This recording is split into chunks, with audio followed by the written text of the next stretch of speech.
Good morning, Papa Bear here with the Bear Trek Adventures. Up today, I'm doing one of my cold weather / winter shakedown hikes. I'm in my hometown of Stoddard, New Hampshire, on the Monadnock-Sunapee Greenway Trail. This is where I first got into backpacking. It was this trail. It's a 50-mile end-to-end trail. On this trip, I'm just doing a one overnighter, about 10 to 15 miles today, and then probably about 6 or 7 tomorrow. But this is the trail that first got me into backpacking because the halfway point is in my hometown. So right now I'm headed up to Pitcher Mountain. I'm basically doing a loop that I do quite often, going up to Pitcher Mountain, then over to Jackson Hill, and then I'll cross back over Route 123, and I'll end at the Crater shelter today in Stoddard.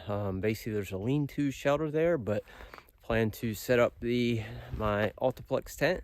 This will probably be the first time that I get to use it in snow conditions, so I think it's going to be a little bit of a challenge getting it set up with this frozen ground. Right now, starting out, it's about 22 degrees. It's supposed to warm up into like the low to mid 30s today, and then nighttime lows somewhere in the low to mid 20s. So just getting started here. My big test is just going to really test out my sleep system today. I got on my waterproof socks with the liners. See if my feet stay warm and dry.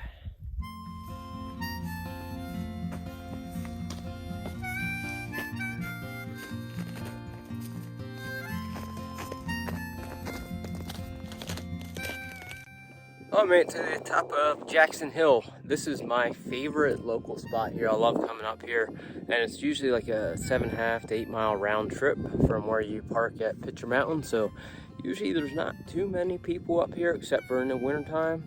I have seen some snowmobiles up here. Man, it's really warmed up. It's like 39 degrees, which is considerably warmer than what it's been lately. So just going to head down. I'm going to pass by the Foxbrook tent site and then continue on my way. So onward we go.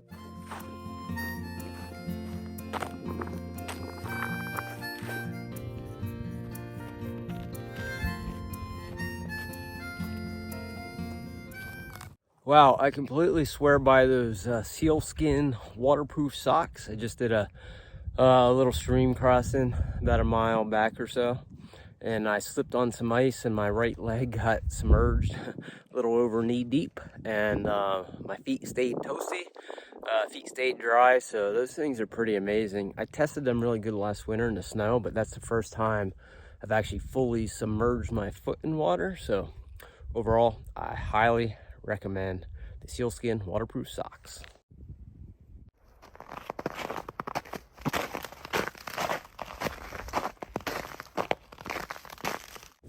I just made it to the Crater shelter here. Center Pond is just past that on the way in. Going to get camp set up. I got my water. My food is soaking for dinner right now. So I'm just going to get camp set up. Definitely cooled back down. It's in the like high 20s. I think it's 29 last time I checked. So overall, it's a good hike. About 13 miles in for today. Got about 6 out tomorrow. So I will show you the setup once I get going here.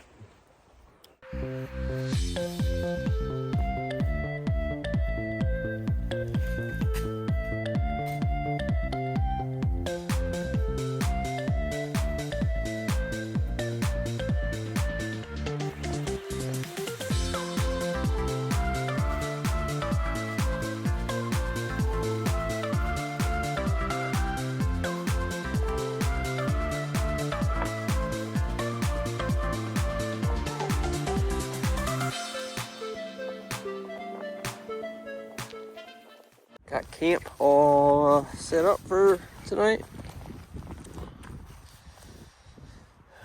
Sun's going down in the distance there. Got enough room for my sleep system. And I usually keep all my stuff inside the tent except for my pack. I leave that on the outside of the tent, and sometimes I'll hang it up on the trekking pole up top if it's raining. So just getting settled in here, gonna eat dinner soon here and get tucked into bed. Good morning, Papa Bear here. Just getting up and getting packed up to head out. I got about 6 miles to head out. Overall, last night worked out pretty good. The nighttime low, according to my thermometer here, it got down to 23, or at least that's the lowest it was when I checked it in the middle of the night. I got a little condensation on the inside, but not nearly as bad as last time. I kept one vestibule door open, and then I thanks to Jay from Jay Wonders Out, he's hiking the AT next year. He put out a great video on managing condensation, and the one thing he suggests is to wear something over your mouth to block like the warm air that you're breathing out, to keep it from, you know, creating moisture inside your tent. So last night I brought like a thicker buff that I just wore over top. I'm going to look for something maybe a little bit thicker from now on, but that worked pretty good. So I'll include Jay's channel down below if you want to check him out. He's got some great content out there on car camping and backpacking. But yeah, the only other thing that I'm not certain about was on this trip I brought my X-Lite pad, which that's the pad I plan on taking on the trip, but the underside of me did get kind of cold last night. So I'm still I'm torn. I'm going back and forth whether to take the X-Therm or the X-Lite. So if you have any recommendations on that, or suggestions or general comments, leave a comment down below. But getting moving here.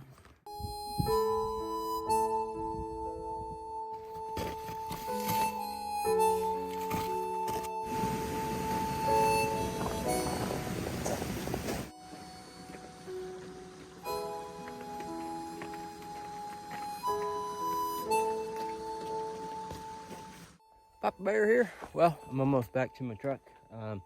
Maybe another half mile or so, I'll be back.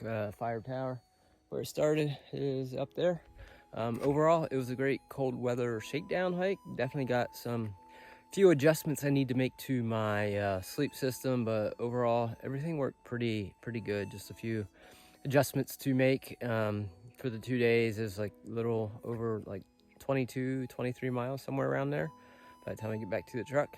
Also wanted to give a shout out and well wishes and happy trails to Andrew Lingle from Andrew's Epic Adventures. He started last week in November. He started the Eastern Continental Trail. He is making his way north. Eastern Continental Trail starts in the southern tip of the Florida Keys, goes up through the Keys, the Florida Trail, onto the Pinhoti Trail, the Benton-MacKaye Trail, and then the Appalachian Trail, and then eventually the International Appalachian Trail, ending at, I believe it's Newfoundland, Canada. I think overall it's like somewhere around 5,500 miles. So good luck, Andrew, if you're watching this. I wish you the best of luck. Hopefully we'll meet up somewhere on the Pinhoti or maybe Appalachian Trail. So this is Papa Bear with Bear Trek Adventures, out.